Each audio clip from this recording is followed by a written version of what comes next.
আলাইকুম ভিউয়ার্স, আশা করি সকলেই ভালো আছেন। আপনারা একটি লিখে ফটো এডিটিং করতে পারবেন। খালি কপি করে আপনারা পেস্ট করে দিবেন। পেস্ট দেওয়ার সাথে সাথে দেখতে পারবেন আপনার ফটোটি এডিটিং হয়ে গেছে। তো এটা কিন্তু দেখতে পাচ্ছেন, এটা কিন্তু বিফোর, এটা কিন্তু আপনার। শুধুমাত্র একটি লিখে এরকম ফটো এডিটিং করতে পারবেন। তো কিভাবে করবেন সে বিষয় নিয়ে থাকতেছে আজকের ভিডিও। ভিডিওটি স্কিপ না করে সম্পূর্ণ ভিডিওটি দেখার জন্য অনুরোধ রইল। এরকম ফটো এডিটিং করার জন্য আপনাদেরকে ছোট্ট একটা অ্যাপ্লিকেশন প্রয়োজন হবে। এই অ্যাপ্লিকেশনটি আপনাদের প্লে স্টোর থেকে ডাউনলোড করতে হবে। এই জন্য আপনারা কি করবেন, আপনাদের ফোন থেকে প্লে স্টোরটি ওপেন করে নেবেন। প্লে স্টোরটি ওপেন করার পর এখানে আপনারা দেখতে পারবেন সার্চ বক্স রয়েছে। এই সার্চ বক্সে আপনাদেরকে একবার ক্লিক করে দিতে হবে। ক্লিক করে দেওয়ার সাথে সাথে এখানে আপনাদেরকে লিখতে হবে light room, LIGHT, light room, ROOM, light room লিখে সার্চ করবেন।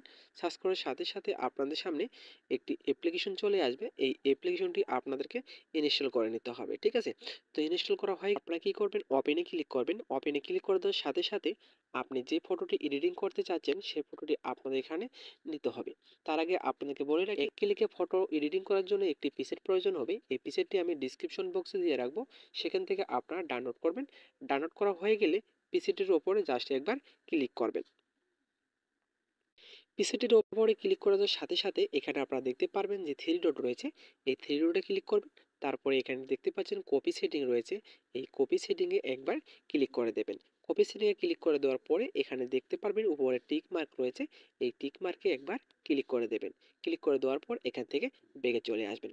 ব্যাকে আসার পর আপনাদের যে কাজটি করতে হবে, আপনি যে ফটোটি এডিটিং করতে চাচ্ছেন সেই ফটোটি আপনি আপনার ফোন থেকে সিলেক্ট করে নেবেন। আমি আমার ফোন থেকে সিলেক্ট করে নিচ্ছি। সিলেক্ট করে নেওয়ার পরে এখানে আপনারা দেখতে পারবেন যে থ্রি ডট রয়েছে। থ্রি ডটে ক্লিক করবেন। থ্রি ডটে ক্লিক করার পরে এখানে আপনারা দেখতে পারবেন পেজ সেটিং রয়েছে। এই পেজ সেটিং জাস্ট একবার ক্লিক করে দেবেন। পেজ সেটিংয়ে ক্লিক করে দেওয়ার সাথে সাথে দেখতে পারবেন ফটোটি কিন্তু এডিটিং হয়ে গেছে। দেখতে পাচ্ছেন এটা বিফোর, এটা কিন্তু আফটার। এভাবে আপনারা খুব সহজেই ফটো এডিটিং করতে পারবেন আপনার যে কোনো নর্মাল ফটো। এখন যদি আপনি এই ফটোটি ডাউনলোড করতে চান তাহলে আপনাদের কি করতে হবে, উপরে দেখতে পাচ্ছেন শেয়ার আইকন। শেয়ার আইকনে ক্লিক করবেন। ক্লিক করার পরে এখানে দেখতে পারবেন সেভ কপি টু ডিভাইস। এই সেভ কপি টু ডিভাইসের উপরে জাস্ট একবার ক্লিক করে দেবেন। ক্লিক করে দেওয়ার সাথে সাথে সেভ হয়ে গ্যালারিতে চলে যাবে। তো মূলত এই ছিল আজকের ভিডিও। ভিডিওটি যদি আপনাদের ভালো লাগে থাকে অবশ্যই পাশে থাকবেন। আবারও দেখা হবে নতুন একটা ভিডিও নিয়ে। এতক্ষণ সাথে থাকার জন্য আপনাদেরকে ধন্যবাদ।